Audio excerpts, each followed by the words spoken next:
Welcome to Shattered Podcast. With me today, I have Brandon Coulter. So, thank you very much, first of all, Brandon, for coming Thank you for having me. and for sharing your story with us. So, let's talk a little bit about your childhood. Um, when I was a child, uh, I wasn't a bad kid. I just I grew up in a home where it seemed like my house was the party house.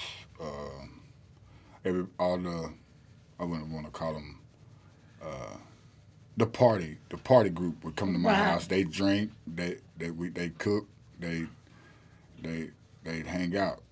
It's like I learned at a younger age all about drinking, and they didn't do drugs in front of me, but I kind of figured that drugs was going on, and Right. um, just just it wasn't a it wasn't just a open like thing. Mm-hmm. Kids go outside. We go outside and play. And I just was around most of the group that indulged in drinking. I Right. mean, it wasn't a lot of drugs. It was mostly just drinking. They drank like every day. Right. My sister was a bootlegger at one time. So people would come over and drink, and they'd party, and I just I I would I could my mom would just let me go and be home before the street lights come on. So but I didn't go and get in any trouble. But I didn't hang around with my age group of people. I hung around with people older than me. Right. When I was, I mean, like I was the youngest person in the group. Mm-hmm. Um, they was probably 15 or 16. I was probably 12 or 13. So they was smoking. Some of them would smoke. I was never peer pressured into smoking. They never just offered it to me. I Right. always was the type. I seen it. What's that? So I indulged in it. So I started smoking marijuana when I was 12. And you had a mom and dad, but they didn't live together. Right, Right. right. So you had a split family. Split family. I don't. I mean, I don't hold any pain, or I mean any hurt or anger towards either of my parents, because I mean if it don't work out, it just don't work out. Right. And I mean, me myself, I have kids, and I'm not with their mother. And I as me as a child, when I didn't have my dad present, Mm-hmm. and my mom left me for a little while. She had to go to prison, but my sister, she held me down real good as a youngster, as a kid. When I was 15, she held me down to from 13 to 12 to about. Well, I mean, she still practically takes care of me sometimes, but when I was a child, my sister, she really, and she was young herself. She took the she took care of me pretty good. She she was there for me, and but my mom and dad, they split when I was a youngster. Like I said, I don't hold any anger or Mm-hmm. anything uh, towards them, because if it's not meant to be, it's not meant to be. But like I said earlier, I can't remember. I can remember some days as a child,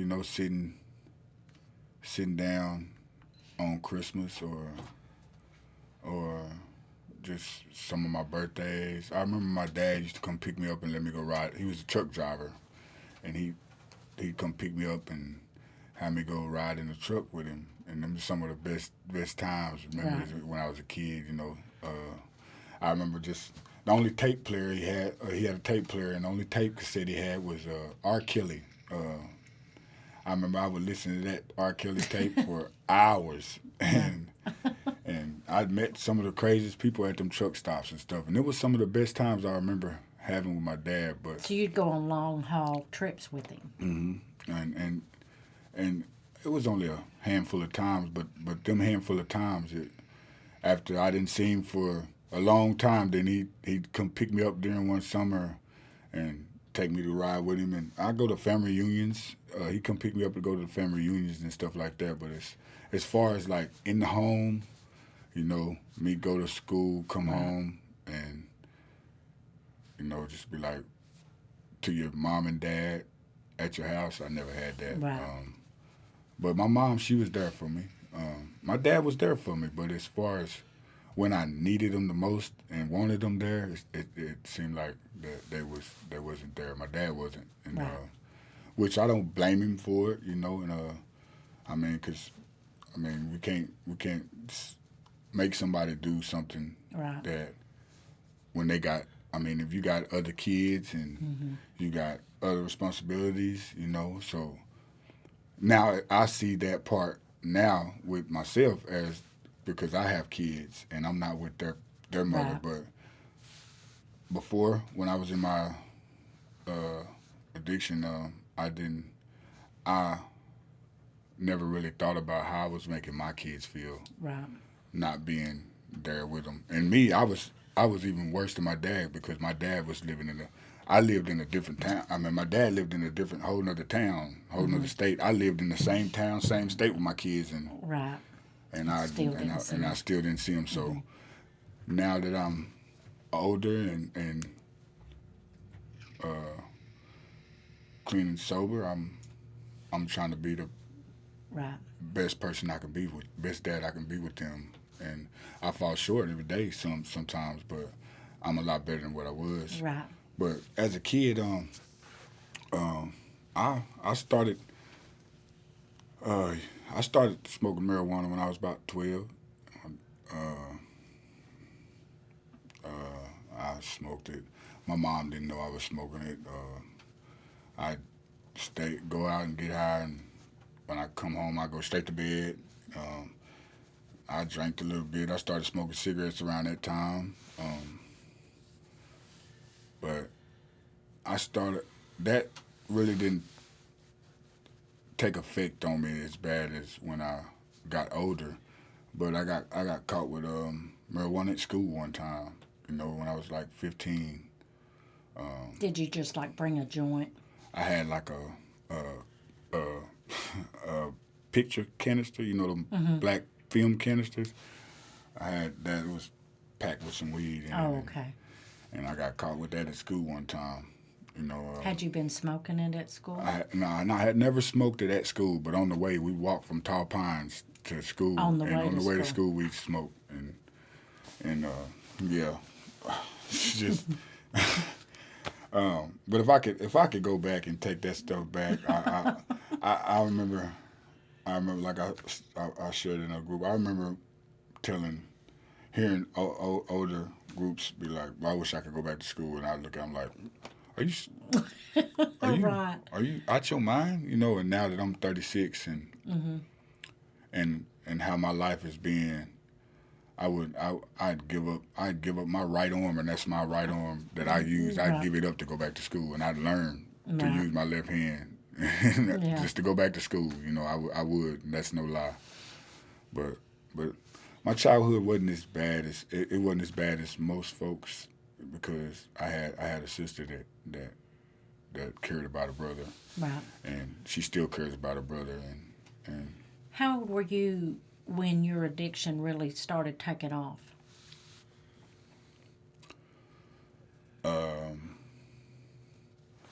When it really started taking off, my addiction, I have to say I was 18 or 19. Was you going through a depressed time, or was it, what kind of got you on the wrong track then? At that time, I was living with my sister. No, I was staying with a cousin in Tall Pines, and I guess that's when at that age, you realize that you finally turn 18 and you lack that clarity of what really being a man. Feel like you're full grown. what you lack that clarity of what being a man is and what being grown is, and you think just because you hit 18, you're grown. Right. So I hit 18, uh, no job, just thinking that um,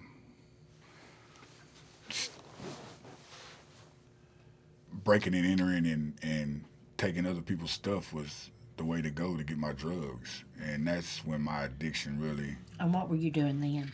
I had started doing meth Meth. and cocaine and X pills and marijuana and drinking. I was indulging then. Right. I was 18. I thought I was grown, and I thought that's what grown people do, Right. and that is not what grown people do. Right. And I, at 18, I started doing that, and I think I got a couple odd and end jobs, but I'd be in the bathroom on the clock and they're trying to smoke and get high, and Right. and just eventually they wasn't working. I quit and go back to doing the things I was doing, which was robbing and Right. stealing and to get the drugs, just to get drugs, not to. I didn't have any kids at that time, just to get high, and Right. to get my friends high, and just I guess to be a part of the get high group or something. Right. So that's when my addiction kicked off at 18. Then at 21, me and one of my friends, we robbed a trailer house, and we stole just. That's when I caught my first felony charge. Well, let me take that back. I was I was going fishing one time, and I think I was 15.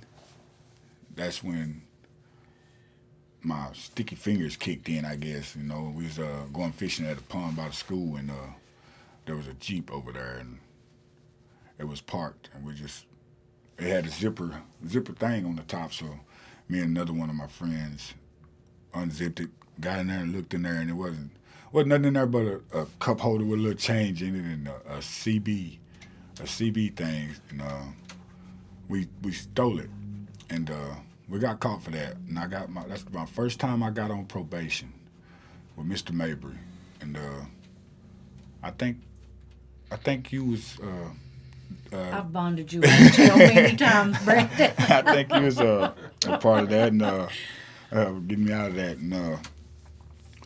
and that guy that I did that with, he ended up having to go back to Indiana, and he was getting in trouble in school and stuff, and when he went to court, then I think the judge sent him back to Indiana and told him he didn't want him back down here. Right. And since then, I haven't seen that guy since. I haven't seen him since, and he's been in and out of trouble, and he's got a lot of time in the penitentiary now. And luckily, I've been slapped on the wrist so many times that I finally got an eye opener.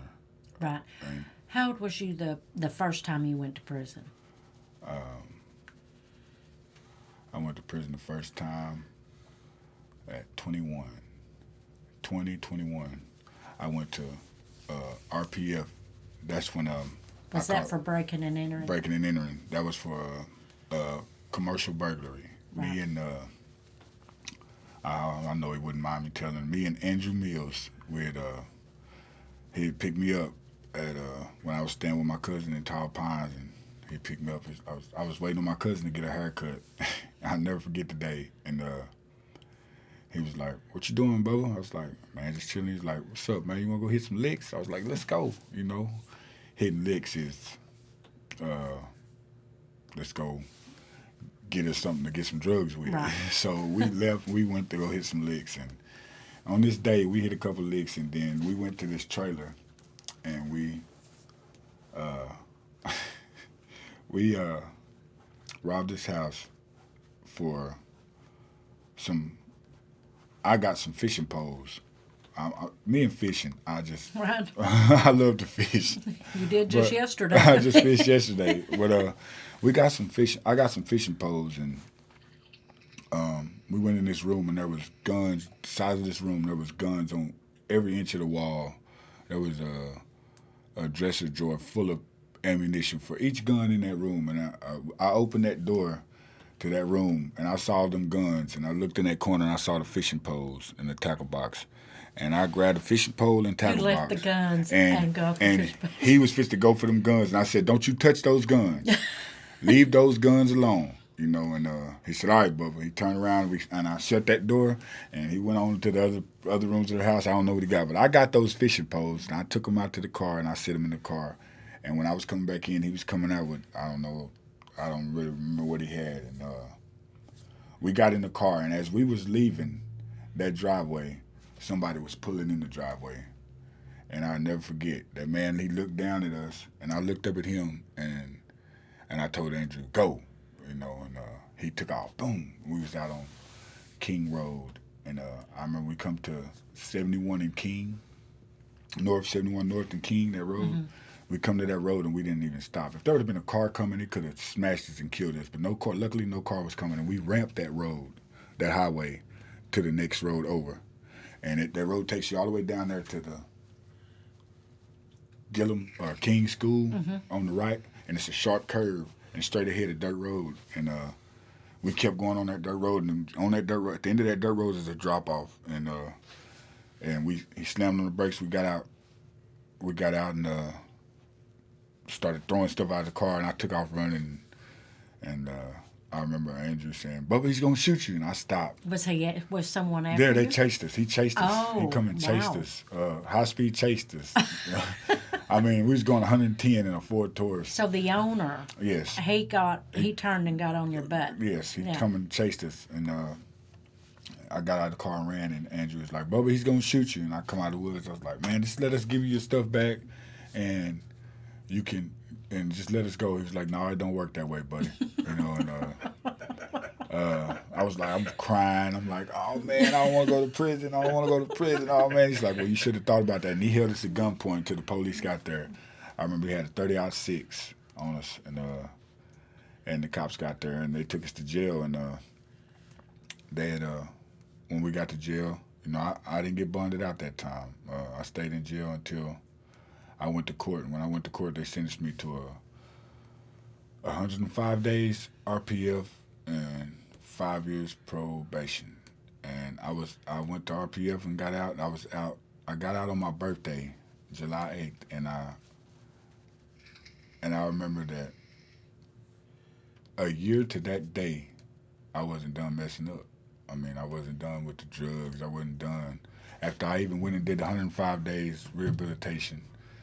And the reason why they gave it to me is because I told them that I had a drug problem, and that's the reason why I was doing the things I was doing. Right. And But you didn't get any help during that time. No. You didn't get any help to help with the drug problem. You just got punished. Got punished, and that's the main thing about you. You punish someone for their wrongdoings. Right. Because you did commit a crime. I committed a crime, and Right. I don't. I mean, they did what they were supposed to do. Right. If a kid keeps getting in trouble, you punish them. Right. But you have to at least try to help them not make that mistake Right. again. That's like, I guess, you got a herd full of animals, and you got one that wanders off. Mm-hmm. You know, you got to care about that one animal just the same way you got to care about Absolutely. this group. So if you punish someone, you don't punish that animal for wandering off. If he keeps wandering off, then Right. I mean, eventually it's gonna get punished, or it's gonna get punished. But when you bring it back, you have to at least fix the hole to where it keeps getting out. Right.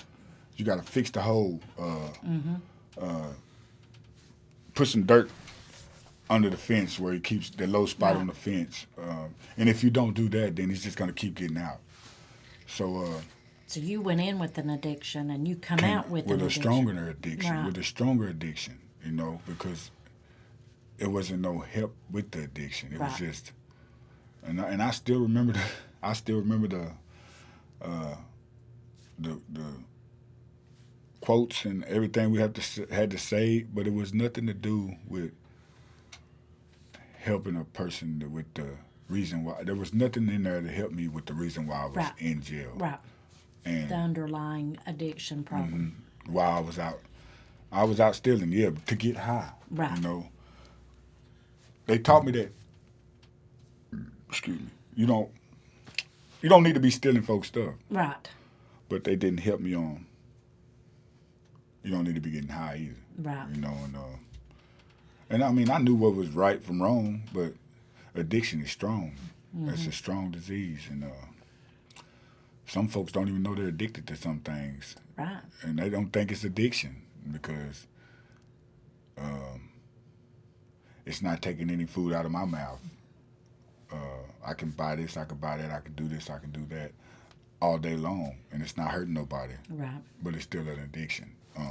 When you got out of RPF and you were on probation, did you immediately go back Yes, to your drug? yes. I mean, I got out. I mean, when I got out, they threw me a party. Right. They threw me a party, welcome home party, drinks. And it happened to be your birthday. And it happened to be my birthday. Drinks. A year to the day, a year to that day, my birthday, 21st birthday, 22nd birthday.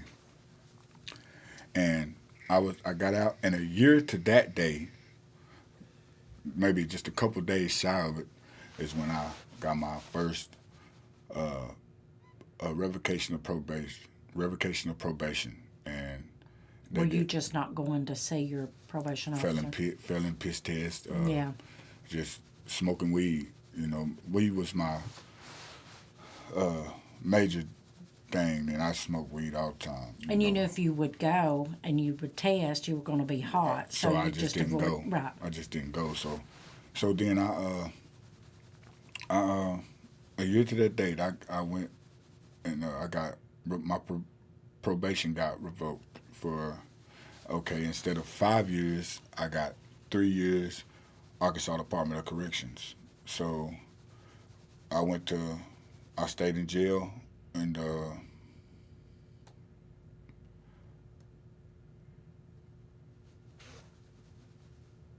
I remember staying in jail, and I remember they come there one morning. It's like, Coulter, you gotta go. It's time to go. And I was, I'm like, it's sinking in. I'm fit to have to go to the penitentiary. So I get to the diagnostic center, and there's this sergeant out there, and he's like, everybody want to go to boot camp. Come on, go to line up, see if you qualify. I'm like, boot camp? Right. Yeah, I'm going to boot camp. I ain't going to prison. I'm not going to prison. Not this time. No, Right. You ain't gonna give me this time. So they take me to. I got 3 year sentence now. 3 year sentence. If I'd have done 3 year sentence in the penitentiary, 6 months, Right. go home. Okay, but boot camp was 105 days. Right. And I take that back. When I did the RPF, it was 120 days, not 105.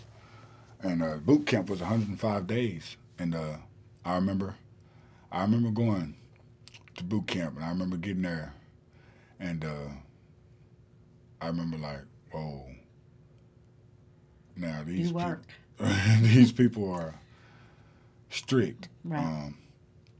But I did it, and I almost completed it. And I had a cousin come there, and Ricky Williams. He came to boot camp. He got his first felony charge, and he came to boot camp, and he had a 10-year sentence hanging over his head, and I had a 3-year sentence. And I remember I had made one. I had got 1B to where I could leave.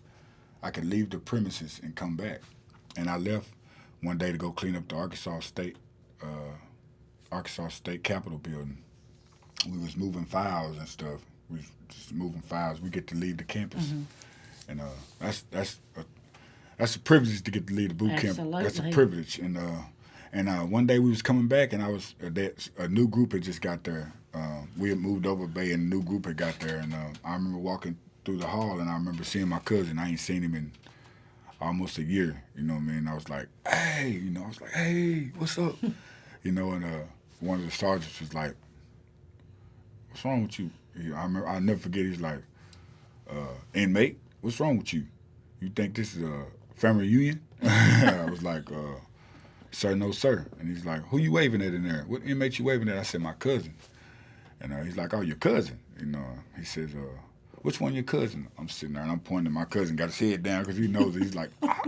And he got his head down and he comes out and he's like, oh, this your cousin? I said, yeah, that's my cousin. He pointed at Enrique. He's like, that's your cousin? He said, yeah. He said, well, what a reunion. Both of y'all, push-up position. We right there in the hall, push-up position. He said, y'all want to have a conversation in push-up position. Carry on, And so we sit there in push-up position and have a conversation. And as time went on, I'd go get a drink of water. We was on different sides of the bay, and a glass. And I knew that he had a 10-year sentence and I had a 3-year sentence. There's no reason for me to be at boot camp. And I knew that if I stayed, and from the time when he got there, I started acting up, and I didn't want me to rub off on him and get him in trouble. And I knew that he had a 10-year sentence over his head, and I had 3-year sentence, and I had started slacking in my daily chores. I just started slacking in my behavior. Like I'm the older cousin. I don't want him to see me. Yeah. Thinking that's where that clarity. Sometimes somebody need to see you do the right thing, then act up, and so every time I go get a drink of water, I look over there and I see him and I do something. I'd be like, "What's up?" And not knowing that would get him in trouble. So one day I fell asleep and I started slacking on my daily workout. I wouldn't work out, and it would work out to stay up. You couldn't sleep. You sit on the box all day, and I started slacking on stuff like that. A little folly goes a long way, and I started just behaving, just not doing what I was supposed to do, and I fell asleep one day. And when I fell asleep, the DI Bishop, I'll never forget, he come over there and he was standing right at me, and I was asleep with my head down. And I looked and I saw his boots, and this is like the third time that I've done this, and 3 strikes you out. And he's like, I got you, didn't I, inmate? Get up. And I was like, I wasn't asleep. He was like, oh yeah, you was asleep. I've been watching for 10 minutes, you sleep. And he got his hat on my nose, and he's been giving me trouble since I've been there, and it just kind of escalated, and I was like, I blew up at him. So I got my prison whites that day, and I kind of wanted to get out of there because I didn't want to get my cousin in trouble and get him kicked out and to go back to the pen and do 10 years. So from there, we went from boot camp to prison. To prison. I just went right across the street to Wrightsville Prison Unit. And I was already at Wrightsville Prison Unit. That's where they send you from diagnostics to wait on boot camp. So I went back to Wrightsville, which is not a bad prison. Prison is bad. It's bad. It's all bad. Don't nobody want to go to prison.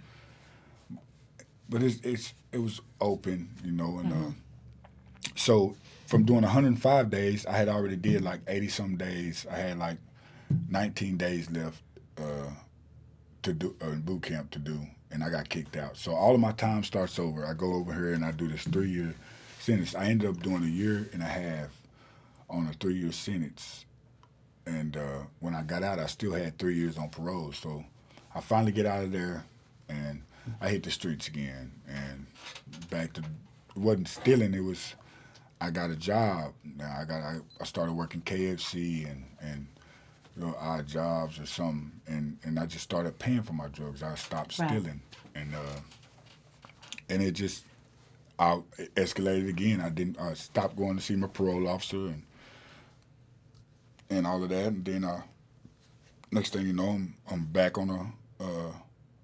I think around this time I get some new charges. I think I get firearm by certain person charge. Just not going to see my parole officer, and I've been to pen 5 times, and the last time I went was on a firearm by certain person, or no, it was another theft charge. I went to a chicken house and stole a bunch of cans and fishing poles, and I got I I had got off of drugs a little while. Then before that time, I had got off a little while, and then that addiction, that craving, that Mm-hmm. sent me back on another spree. And when I started on that spree, it started just the same way it started the first Right. time, the stealing, and to get what I wanted. And I got caught, and it sent me back to the prison one more time on a 5-year sentence, and I had to do 10 months. While I was there, um, that's when it kind of, because when I had already had some kids. I had 2 kids prior to this, and I think that's when it really kicked in on me that I need to do something. This Right. one was, Well, you landed a really good job oh yes. Mm, working on the railroad. hmm What happened? uh, I was with my first baby mama, and we had I I was with her, and we stand over on Circle Drive, and her brother and Jeremy Mashai was working on the railroad, and I didn't think I'd like it or nothing. I just asked him one day, "Give me a job with y'all," and he's like, "Come on," and so I went to Fargo, North Dakota, and this is when 2007 is when uh, I I had stopped doing drugs prior to all the other times I was When you doing got it. married and everything, you I were I never been married, but I was living with the li- baby's mama. yes, and we had my first son, and I did good for probably 3 years, 4 years, and drugs that is. I Mm-hmm. stayed off the drugs, and I worked for the railroad in Fargo, North Dakota. I worked for Bledsoe Rail Service, and I learned a lot up there, and I took that what he learned me, what he taught me, and what I learned there. I took that to work for a couple of other railroad companies. I did railroading for like almost 8 years. And For made good money. made great money. I made great money, and around towards the end of making that good money, I kind of got back into drugs. I wasn't with my baby, the mother of my children. Mm-hmm. I was just out there on the road, and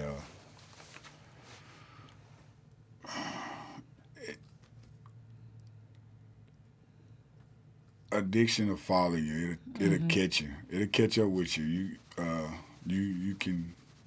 you can run, you can hide, but eventually them cravings will Right. make you come out of hiding if you don't take it serious. Mm-hmm. Uh, Use the tools to the stay tools clean. to stay clean. You have to surround yourself with positive people, places, and things. So, due to drug use, you were terminated. Mm, They no, fired you from the. no, they fired me because my firearm by certain person charge. Oh.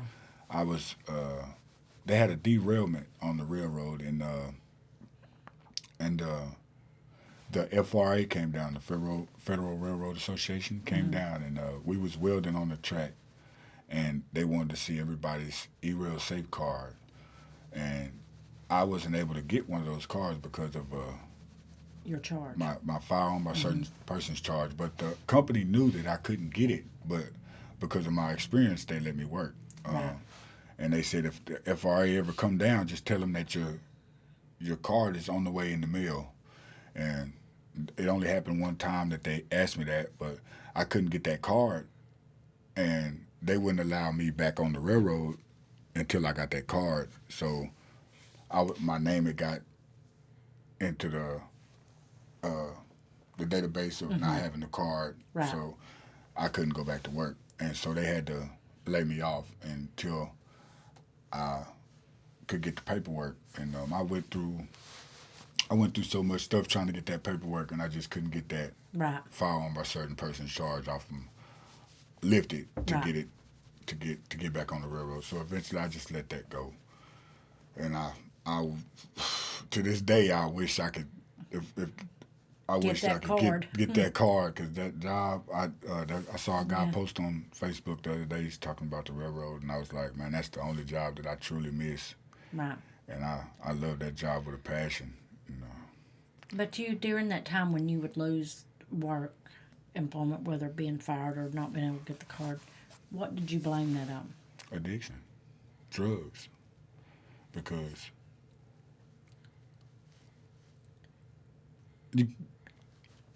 you can work at a job and be productive in your own eyes, Right. high, and think that you are really getting something done when you're hurting the company. Right. I mean, you were in addiction, but Mm-hmm. at that time you didn't blame it on addiction. I thought that they fired me a couple times because I was black. You Right. know, You blamed it on your race. my race. You Right. know, and that had nothing to do with Right. it. And it wasn't till later that you That- realized it didn't have anything to do No, with my until race. I was now. high. Until now. Right. Till I went through this RSAT program, it opened my eyes to a lot of stuff Right. that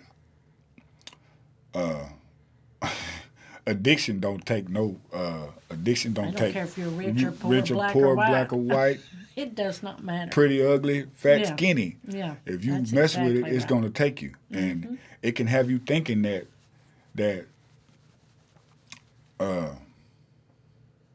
it's not its fault. Looking for a way out, a Right. reason to blame it on somebody else, and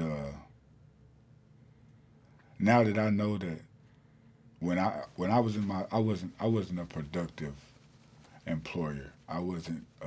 You thought you I were. thought I was. Right. It'd take me an hour and a half to do a 15-minute job, and I'm wondering how you doing that fast. Right. Because you ain't all scatterbrained and Right. thinking about what's going on over there, or what's doing here, and trying to really paint this line with a magic marker. You know what I Right. mean? Just put some paint on it and go. You know, so yeah, I realized that it wasn't a racial thing, and a lot of people use that as a cop out. You Yeah. know, Well, instead of not a cop out, or use it as it ain't my fault. That's Right. why. That's the reason why they I won't don't give me know the any job. drug addict that blames it on drugs. They blame it on No, everything but yeah, that. but the drugs. Right. You know, and the drugs that have you thinking that Right. that it's not the drugs' fault. You can know. justify it. I work better when I'm high. No, you don't. Right. You may think you work better. Right. Actually, you about to when you're clear headed and you're really mindful about what you're doing, you work a lot better Right. than being scatterbrained. You turn around, you trip over something that you don't even need there, and so it's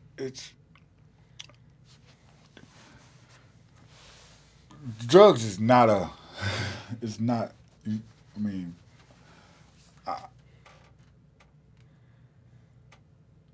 I've did drugs 20 years, and Now that I'm clean, I've never had so much peace. Right. Tell me what your rock bottom was. My rock bottom, when I lost my son, in 2007, 8. But it wasn't a rock bottom to where I went hard on drugs. It was a rock bottom to where I went hard on God. And I thought that God wasn't here to help me. Your kids just disowned you. They never disowned me. They just didn't want to be around Daddy that's high. Yeah, my kids would want to be around me, but the mother of my kids, and I used to blame her. I had a bad blaming her, but my kids couldn't put up that wall. Okay, when I them empty promises that I made my kids, them Daddy see you tomorrow and tomorrow never come for 2-3 weeks later. Right. That I'll get you this on your birthday. That all of that stuff I told them, I never got to see that hurt in their eyes, that pain in their But eyes. their mother did. But the mother seen all of that, Right. and I used to wonder why she was so determined about not letting me see my kids, Right. you know, and She didn't want to see them hurt anymore. she didn't want. She got tired. She had to do that, Right. and I commend her for it, Yeah. you know, because she was strong for my kids, Right. because they could hurt today and tomorrow it'd be gone because I could show up and they'd be like, Daddy, you know. Yeah. So, and I never seen that hurt in them, but she seen it every time, Yeah.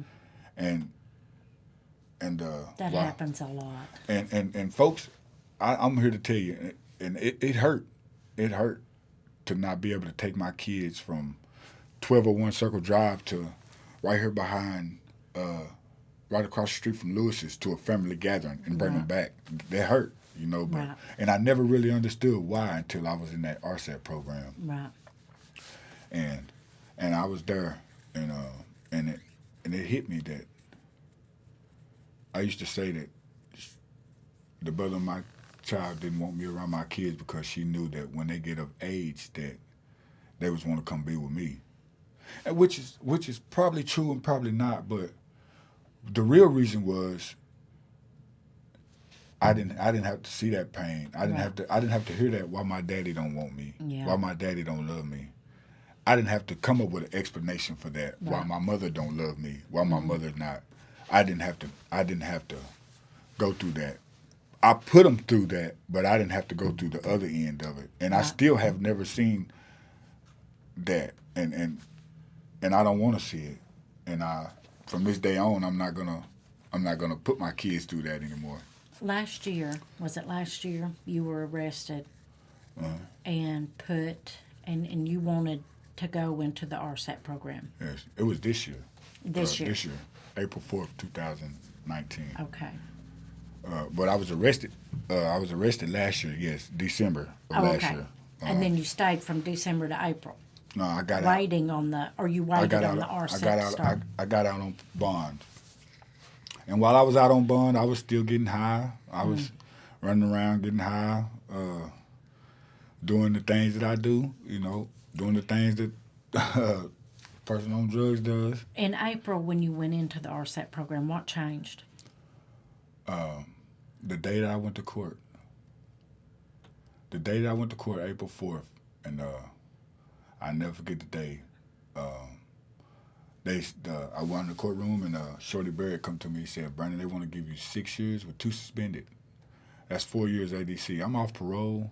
I've been off parole since 2017, July 2017, and I looked at Shorty and I was like, man, prison ain't gonna help me. Right. I won't. And I did 9 years. I mean, I did the 1 year in the county, do 9 months, get out 3 months before this program started. Right. And I never forget Mr. Walcott. The day I got out, Mr. Walcott said, "Brandon, we got this first class coming up in this RSAT program, and if you want to stay 3 months, go ahead and stay 3 months to get this program that we got. It'll help you." I said, "No, I don't need that help. I'm straight. That 9 months helped me. That 9 months helped me." He's like, "You sure?" I was like, I'm positive." So I get out of jail after doing the 9 months, and doing the 9 months, get out 3 months early. I get out, I go straight back to. I really wasn't. I got high, but I was hustling. I was selling drugs. Right. I got into selling drugs, and I was out for 2 years. 2 years, and I got caught with that pipe. I got caught with a pipe, empty pipe. That's addiction. You hear me? That is addiction. Right. To be riding around with an empty pipe, that is addiction. That is addiction. And then there was a guy in the jail. He says, I was riding around with an idiot. I was riding around with an idiot in the back seat of his car. The idiot was driving, but he was riding in the back seat with an empty pipe.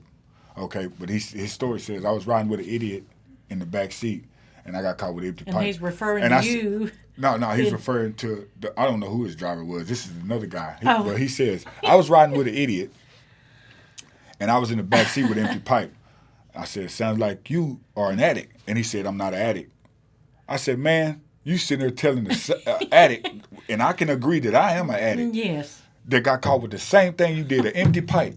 Now, if that ain't an addict riding around with an empty pipe, I don't know what is. That's a dumb addict. That's a stupid addict. Right. You know, so whatever you want to call it, you're an addict.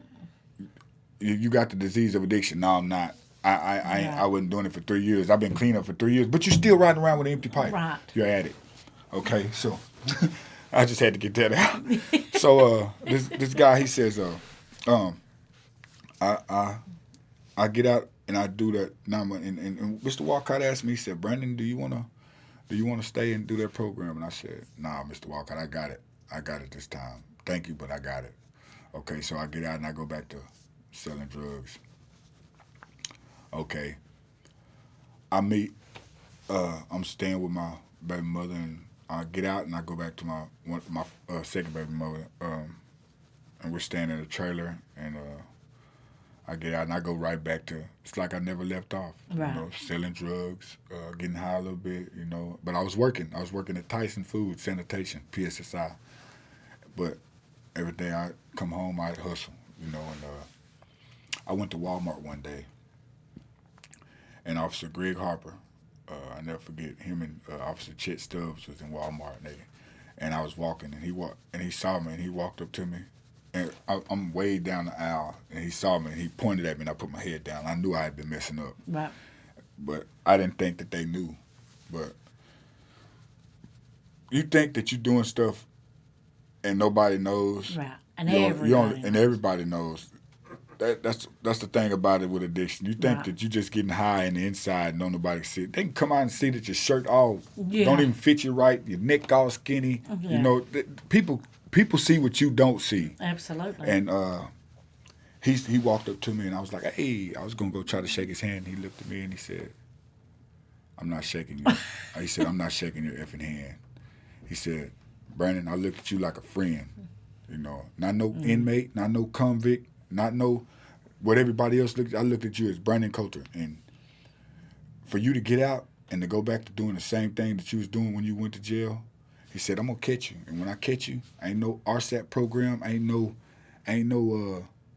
trustee program, ain't none of that. You going to the pen." And right then, it hit me. I ain't kidding nobody but myself. Right. You know. And if I don't get straight now, I'm finna go to jail.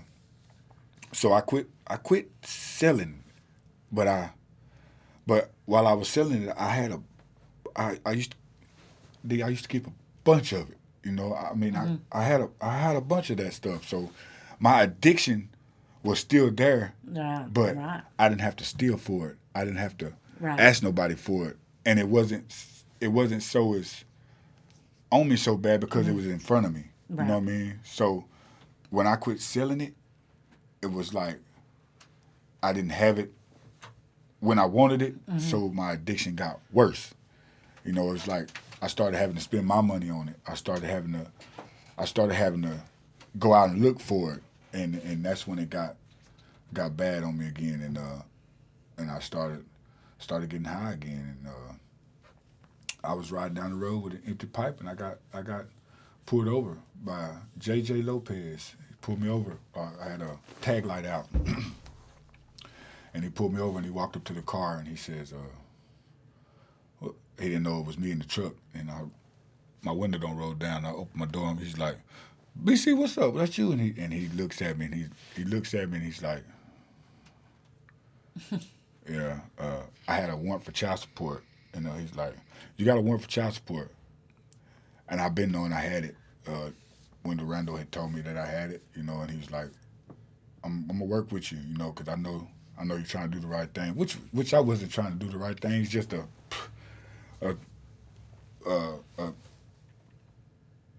facade, I guess, Right. In person, when you see me, I act like this, but Right. I'm really doing other things. So, but when JJ saw me and he saw that, he said, Brandon, you ain't the same person that you left when you left that county jail 2 years ago. Well, a year and 9 months ago. You ain't the same person. I can see you dealing with some stuff, man. Yeah. He told me, he said, is there anything you got in here in this truck that you need, that I got to take you to jail, but is there anything you got in this truck that you need to get rid of or something like that? And I said, yeah, I got a pipe. And he said, Well, I mean, I have to ask, why did you have a pipe if it was empty? Knowing addiction. that it's illegal. I was looking for something. You was looking for something to put in the pipe. Put in the pipe. And so when I found it, I wasn't going to have to use nobody else's pipe. I had my own. Stingy addict. I didn't want to use your pipe. I wanted to put it in my own. Right. So if I could take it, and I could take it with me, and I can do what I wanted to do with it. Thank God them days are gone. But he looked at me and he said, Brandon, he said, I'm fit to quit this job, and I'm going to work at Tyson Food. He said, but before I quit, before I'm done, I want to make sure that you really get it, that you really get the help that you need. Because you got a lot of people in the community, Brandon, that just think the world of you. And I really didn't know. Everybody wants to see you do good. And I really didn't know that people still really gave a damn about me like they do. And man, it's a wonderful feeling. But that was an eye opener for you. Yes. Nonetheless. So I get this program on April 4th, and I go up I get there, and he says, Brandon, they want to give you 6 years with 2 suspended, which is 4 years. I'm like, sure, they ain't going back to the penitentiary. Penitentiary ain't gonna help me. Right. I've been to pen 5 times. If I go to the pen, I ain't gonna do nothing. But I can get high in the pen. I can get drunk in the pen. I said I want this RSAT program. I need this RSAT program. That's why people, when they go into prison and they come out, they go Worse right criminals. back because they're getting high in prison. Yeah, they're getting high in prison. They're getting drunk in prison. They smoking good weed in prison. And the people that's on the outside, their family, and their family is wondering how you just go to prison and get right back out doing the same thing that you were doing. Because you was sending them the money to get high. You was the enabler while they was in they're prison. thinking they're sending them money for food and stuff like that. And they ain't doing nothing but they're getting in debt. high with it. They in debt. So when they get that money, they go to the store for somebody else that they done already bought 5 joints from. Right. Or they done bought, If you give a drug addict a choice, eat a meal or get high, it's they're going to be getting high. That's exactly what it's going to be, getting high. Absolutely. And so I told him, I was like, and JJ said, he said, before I leave, I want to see you get some help. He said, I want to see you, because I know the potential you got. I want to see you get some help. So when I went to court and they said 6 years or 2 suspended, 4 years in prison, I was like, sure, I said, I ain't going to the pen, man. I said, I'm off parole. I ain't trying to do no more parole. I need help. And I want this RSAT program. And I talked to Mr. Walcott, and I was the last one in there. And he come back to me, he said, "They gonna give you a chance in the program." And I was like, "Yes." But at the time, I was out on bond, and so I went up to the court. I went up to the judge, and they sentenced me to the RSAT program. And they said, "Remain in the custody of the Sevier County Sheriff's Department." Okay. I wasn't never in the custody. I come off the streets. Right.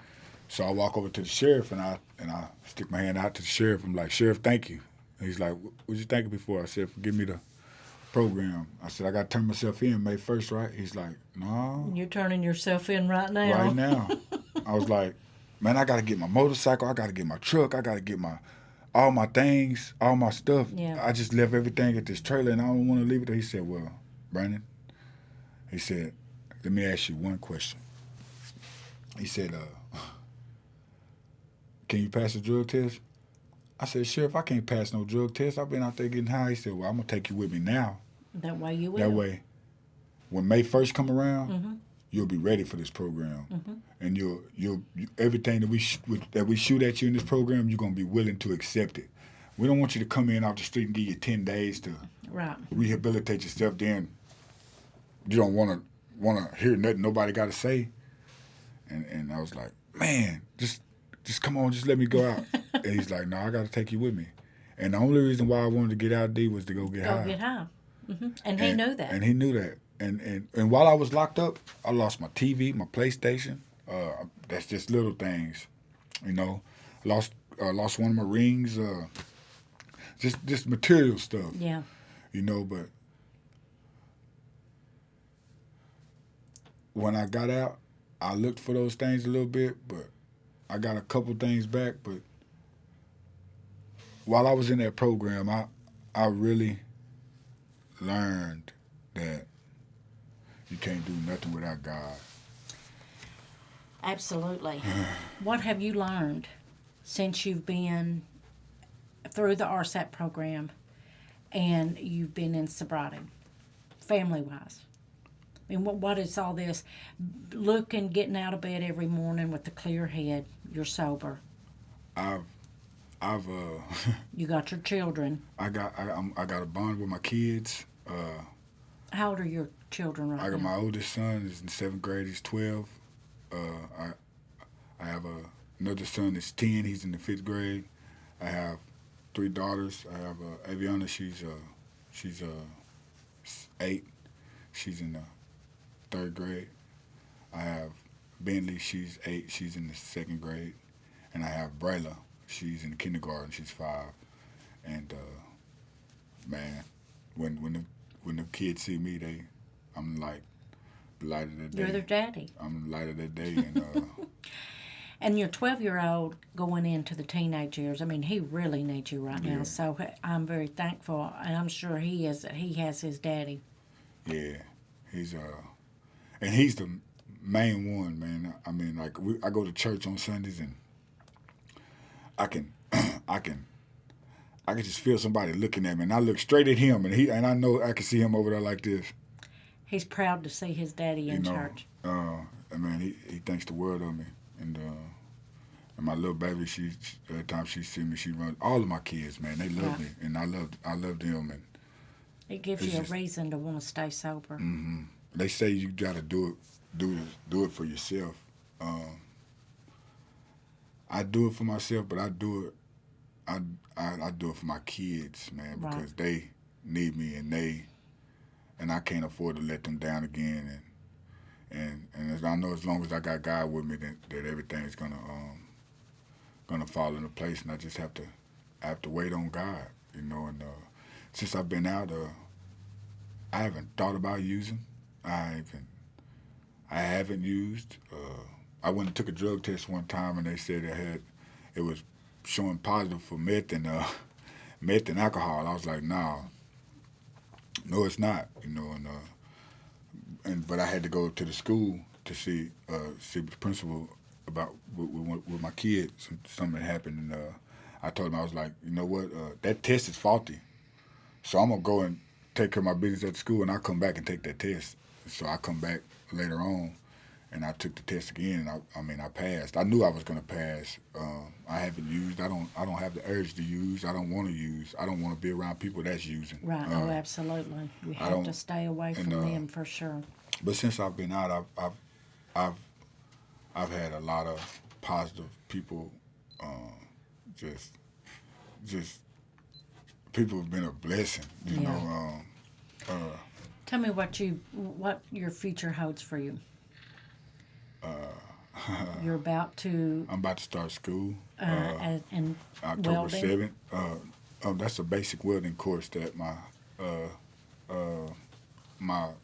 CIT certificate is certificate in industrial technology. I'm going to school for industrial maintenance.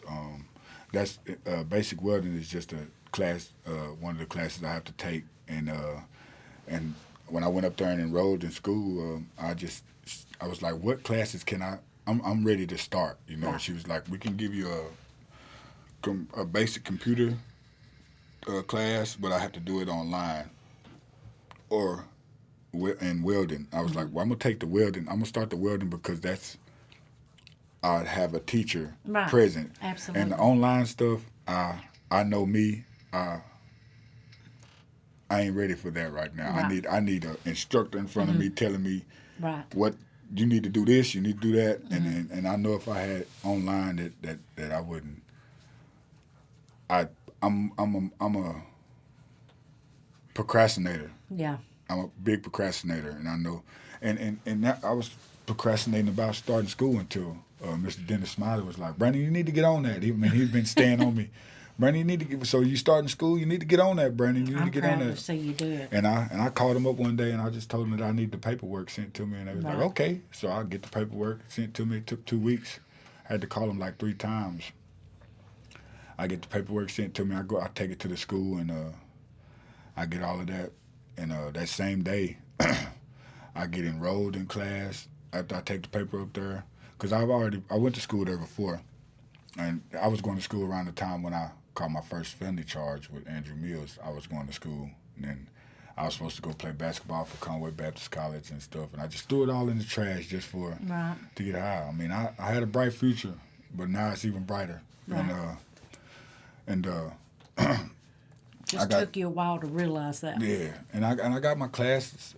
I got in classes. I got my hopefully I get a financial aid. I'm starting my class. I'm officially a Costaco. I Good. start October 7th, Monday through Thursday, 4 to 8:20. So I mean, there's nothing holding me back now. I gotta go to class. Right. I mean, I am a student, and I am a student, and I just went in. What's so funny is I just went. I applied for a job at the school, and I've never had to pay to process application. You know, I had to pay $50 to get this application processed, and I had to send $10 to a money order to the mail purchase registry for child adult care, something like Right. that, and then I had to go pay $38.25 for a fingerprint, and I've never took a fingerprint test and didn't go to jail afterwards. It's a good feeling. It was a great feeling. So I was like, man, you know, that feels pretty good. So I turned my application in for that, and I didn't go to jail, and hopefully I get that job. Right. I'm praying that I get that job. The only thing that'll stop me from getting it is my firearm by certain person charge, and hopefully hopefully with the grace of God, they can just look over that. Right. Because I just was a felon and I got caught with a firearm. Right. And that's the same reason why I can't work on the railroad. That charge. I was a felon. I was a felon and got caught with a gun, firearm by a certain person. I've never harmed anybody with a gun. Right. You know, so hopefully somebody pull some strings for me to get that job. I hope so. But yeah, I start school and just I go to church on Sundays, and I've been working odd and end jobs. I'm ready to find me a full-time job that Right. can collaborate with my hours for school, Mm-hmm. and I'm just next working on getting my driver's license. Good deal. I get my driver's license so I can get me a brand new truck. I want to get a brand new truck or a new truck or something. Absolutely. Just You keep doing what you're doing. yeah, It's working. It's working. It is working. For anybody out there that thinks that it don't work or thinks that you can fake it to make it, Right. you can't be lukewarm. Absolutely. You cannot be lukewarm. There's no such thing as in between. You're gonna be hot or you're gonna be cold. Right. Ain't no in between. You gotta if you really wanna succeed in anything you put your mind to, you won't be able to do it with drugs involved. Right. You gotta have God with you and One day at a time. one day at a time. That's Yeah. exactly what it is. 1 minute at a time. Yeah. 1 hour, 1 second, Yeah. 1 day, 1 week, 1 month, 1 year. It's all about that. And people, places, and things, Yeah. Absolutely. you have to change them. And even if you do go back to the people, places, and things, don't go by yourself. That's right. You got to take somebody with you that's going to help you if you get tempted. That's clean and sober. Right. Yeah. And you can't just can't think you some Right. Captain Saberhole. You ain't got no cape. Well, thank you very much, Brandon, welcome. for Thank you. sharing your Thank you story. for having me. Because it's you've got a good, compelling story, and I know you're going to help others. Thank you for having me. Thank you very much. Hopefully I can help anybody. Absolutely. Yeah. Please support our sponsor, renovationtea.com. You'll find a large variety from daily to specific herbal remedy teas, all certified organic and fair trade. Use code SHATTERED and you'll get a 10% discount. You could see the link below. Hi, I'm Dee. I'm the host of the Shattered Podcast. Please like, subscribe, and don't forget to hit the bell on the notifications so you won't miss an episode. I'm very passionate about helping families. If you are an expert that would like to help or would like to share your testimony, please contact me. Thank you.